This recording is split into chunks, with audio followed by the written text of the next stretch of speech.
Good. These are very difficult matchups against a well-coached team.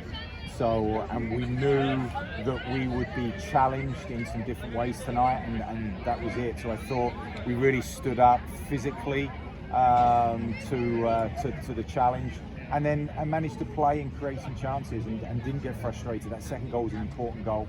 But from a defensive perspective, you're right. The ability to try to limit time on the ball for Binghamton and then and manage some of that aerial threat.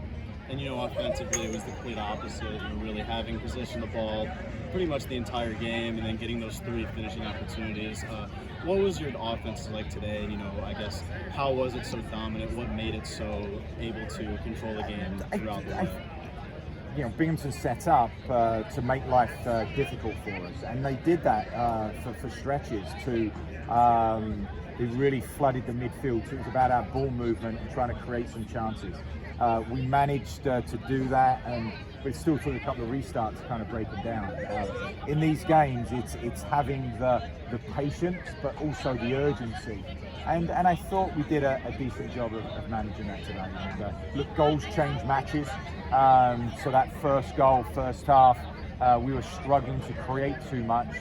And then you get a second goal, and then they've got to come out a little bit more. Coach, up until the last couple minutes, both your goals were from defenders. Does that worry you or excite you that it's not coming from your forwards and midfielders? I think it's important that you have the ability to share some opportunities, and just width was where the space was tonight. So for both Pablo Pedregosa and Gabby McIntyre, encouraging them to get forward, and it was one of those chances for the first one that Gabby McIntyre scored on. And on that first one, on the replay, it looks like Nate might have passed it back. What did you see on that play? Do you think that was on purpose or just kind of how things happen? I'm sure he'd take full credit for it. Look, when you get the advantage of replay and looking, and I'll watch it later, but it was just it was a little bit of chaos in the box, and it kind of squirted out, and Gabby took the opportunity. And your next game is against Penn State, where one of your assistants last year is now coaching. Does that mean anything more for you, more for the players? What's your mindset going into it? Oh, it's a Syracuse Penn State game. It's a team that will be in the conversation for the Big Ten championship this year. They'll have a run at the national tournament berth, and simply we've really got our hands.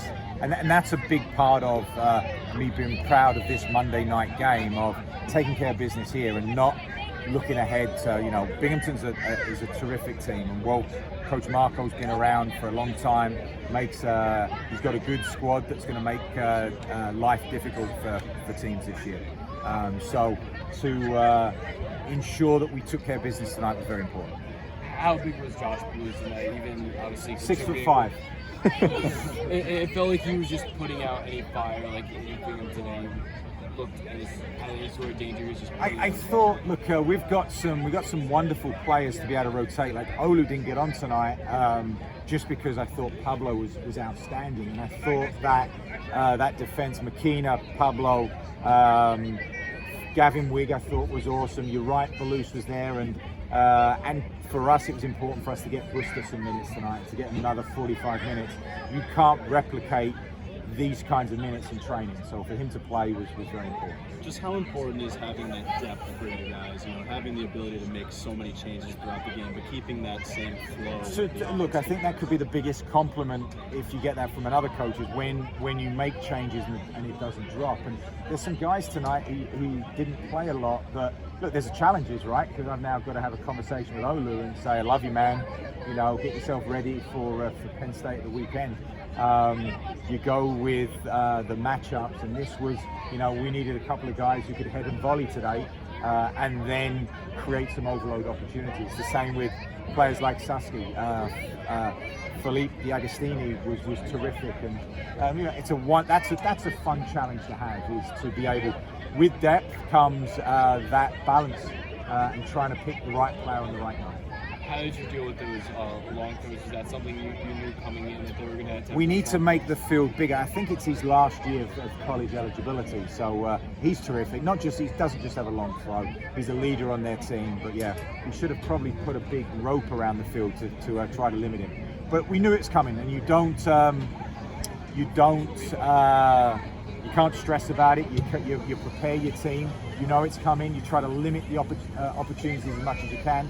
But if you can't do that, then you've got to defend them. The first part, but the second phase is important. Yeah, I was gonna say, because sometimes anything can happen on those. Oh, it's chaos, right? You're putting the ball in the box, and with that comes a lot of it's having that physicality, but it's having that composure and not swinging at the ball, trying to make good contact and get it out of your penalty area.